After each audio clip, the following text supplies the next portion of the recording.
નાયબ મુખ્યમંત્રીના હસ્તે પોલીસ વિભાગ માટે ₹273 કરોડના વિકાસ પ્રકલ્પોનું ખાતમુહૂર્ત અને લોકાર્પણ.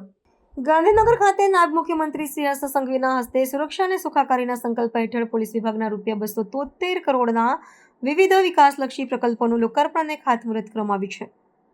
આ સમારોહમાં પોલીસ પરિવારો માટે આહાર ગૃહ, અત્યાધુનિક વ્યાયામશાળા તેમજ ભાદોડા ખાતે વિવિધ કારાગૃહ અને પોલીસ આવાસોના કાર્યોનો સમાવેશ થાય છે.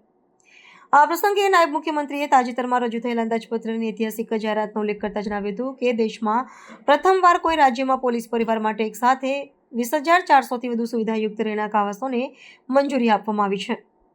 આ માટે પોલીસ આવાસ નિગમને ₹1500 કરોડનું માતબાર ભંડોળ ફાળવવામાં આવ્યું છે, જે દર્શાવે છે કે પોલીસ પ્રજાની રક્ષા કરે છે, જ્યારે સરકાર પોલીસ પરિવારની દરકાર રાખે છે.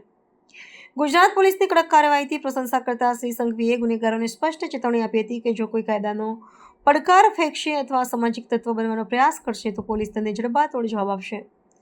માદક દ્રવ્યોના તસ્કરો સામેની ઝુંબેશમાં માત્ર 90 દિવસમાં 45થી વધુ ગુનેગારોને સજા અપાવવાની ઐતિહાસિક સફળતાની નોંધ લેવાઈ હતી, જ્યારે પોલીસ આવાસ રાજ્યમંત્રી શ્રી કમલેશ પટેલે પણ રાજ્યની શાંતિ અને સુરક્ષામાં પોલીસના અમૂલ્ય યોગદાનને બિરદાવ્યું હતું.